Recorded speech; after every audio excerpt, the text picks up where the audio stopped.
going to talk about Florida, my favorite state, of course, in the nation. Probably the best one. Don't know how it just survives as a state. I don't know how I don't know how they get by. I don't know how they do it, but they do it, boys. The heart of America, the greatest country, the greatest state, and the greatest country on earth, okay? Florida. Ron DeSantis decided to sign some new Florida voting restrictions into law yesterday. A therapist today, poggers. In a very unique move where I believe this was like a close circuit reveal. Like he wanted to do like he wanted to unroll the Florida voting rights, okay? But he wanted to do it like a YouTuber who's unboxing. So he limited the outlets that were there and did a Fox News exclusive. Everyone, I'm Tanya Rivero. Thank you for joining us. We begin this hour in Florida, where Governor Ron DeSantis has signed new voting restrictions into law. The Republican says the new measures will help solidify public faith in election systems. This comes just months after the governor praised the security of the 2020. By the way, that's part of the reason why there's no, I don't know. Elections. Hold on. Critics accuse DeSantis of trying to make it harder for people to vote, particularly voters of color. I love when, first of all, bitch, Donald Trump won. Like, what do you want? He won in the state of Florida. So, like, obviously that means that Florida's elections were intact and perfectly fine. So even after that, they're like, we still got to do something. We still got to do something. It's not enough that he won because Democrats still voted. And I don't like that. Okay? The new restrictions place limits on who can drop off ballots. So this is great. You know, basic stuff. Who can drop off ballots at drop boxes. Requires voters to sign up for mail-in ballots every year. Prohibits any actions that could influence those standing in line to vote. What an incredible way to fucking cover this, by the way. That is already a law. You cannot, it's called electioneering. There are electioneering laws in every state. This is not that. This provision is to prohibit people from giving water and food, similar to the Georgia law in the state of Florida, if people are waiting in line. For the record, it is literally illegal to do electioneering already in the state of Florida and everywhere else. This is just banning water and food at lines. Ballots and when they can do so. It also requires voters to sign up for mail-in ballots every year.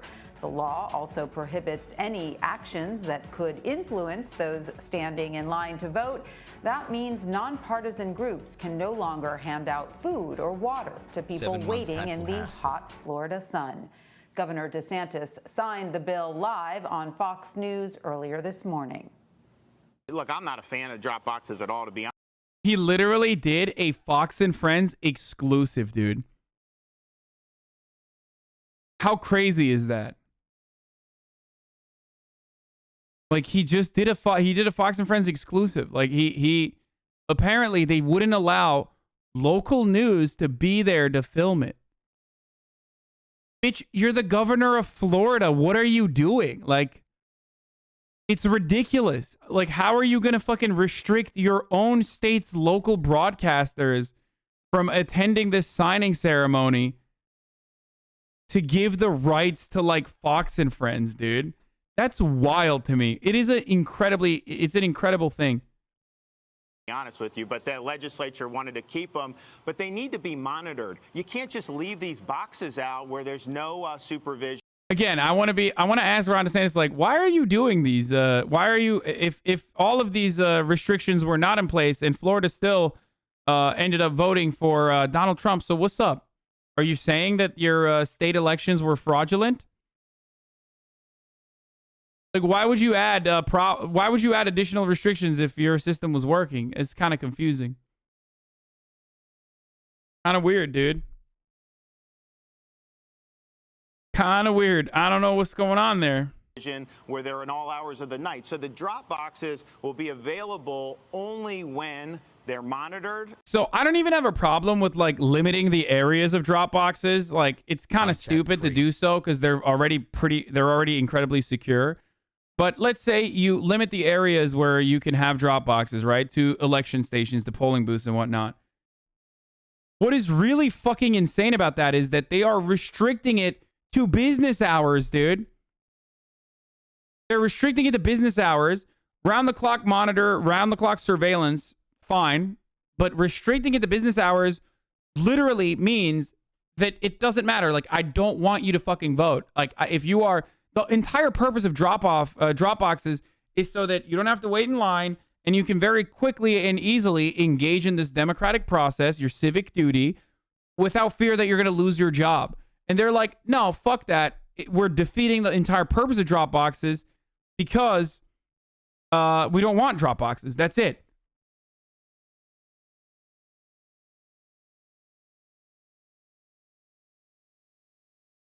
It's such fucking dog shit. It's such dog shit. And the exclusive purpose for this is we don't want poor people to fucking vote. If you have a job, fuck you. We don't want you to vote, dude. We don't want you to fucking vote. Don't vote, you poor fuck. Just know your fucking place. It's filth. It's nothing. Your voice does not matter. We do not want you to fucking vote here, okay? That's it. That's literally what this is. And during regular voting, poor people don't know what boxes are. That's not what I'm saying, you fucking jackass. I'm talking about I'm talking about fucking having drop-off locations capped at within business hours, which literally defeats the purpose of having a drop-off or a drop-off location or a drop box in general. Hours. For more on this, And the math works in their favor. That you do the math, you realize that more Democrats voted by mail in the state of Florida than Republicans did, despite the fact that Florida is a very heavy vote by mail state for obvious reasons, because there's a lot of old people in the state of Florida. So the reason why they're doing this is because if we eliminate drop off or if we restrict drop-off locations and put additional burdens and additional hurdles to fucking vote by mail, then we'll technically have, more Democrats lose out than Republicans.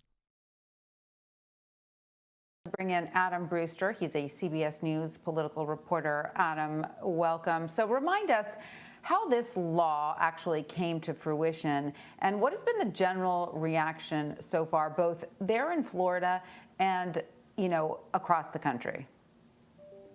Well, certainly, Tanya, this is a trend we've followed and talked about at length across the country. Republican lawmakers trying to amend their voting laws after the 2020 election. This bill, in Florida went through several iterations. There were some controversies. Remember, the reason why Florida's voter laws were changed was because Republicans engaged in some fuckery that allowed George W. Bush to become president in the year 2000.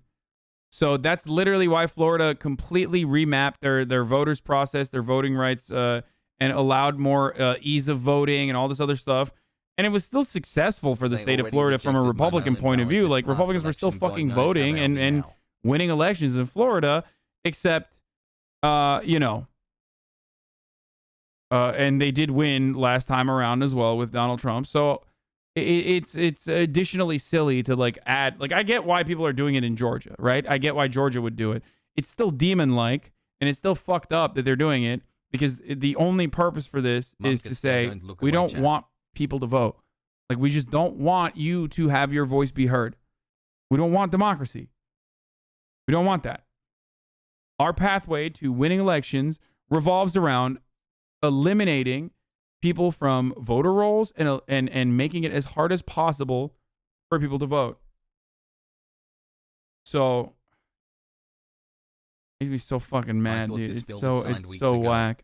Controversial provisions, including banning ballot drop boxes or requiring people to show ID when they use ballot drop boxes that didn't make it in. So close-minded. Explain yourself, real mega hype. Let's hear it from the big brain here. Let's hear it. to the final product. Instead, there are just restrictions on things like hours of access and requiring there to be someone from the election supervisor's office, as you heard Governor DeSantis talk about there. And you're right, he did praise Florida's election system. He said this is about staying ahead of the curve, not resting on their laurels. That's kind of been his message and the message from Republicans throughout who applauded this process. Democrats have pointed out that this comes after an election with record mail voting, and when Democrats cast about 680,000 more mail ballots than Republicans did. And they say this is about, making it harder for people to access mail ballots. The president of the NAACP, Derek Johnson, called it a blatant and calculated attack on the right to vote. He said we should be working to expand voting to strengthen our democracy as opposed to restricting and limiting the American people's sacred right to participate in elections. He called the new bill a horrifying reminder at the fragility of democracy. That is sort of been what we've heard from Democrats, voting rights, civil rights. Yeah, I just talked about that.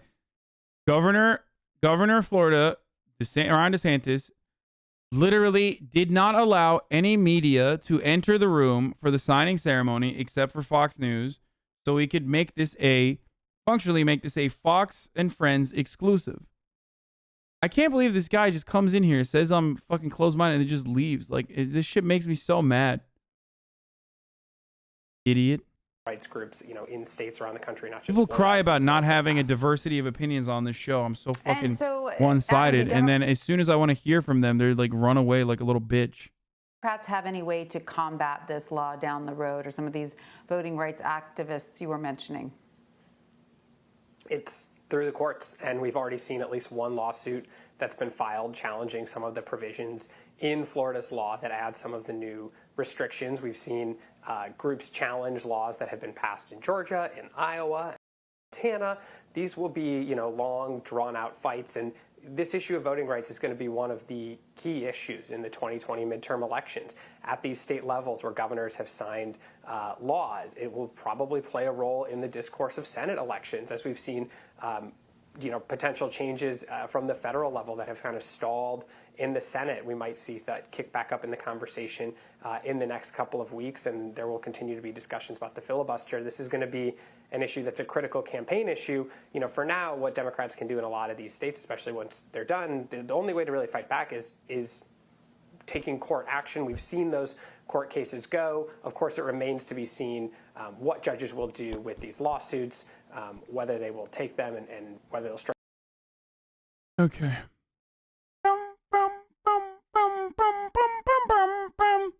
I wonder if you know, Tokyo, Fast and Furious.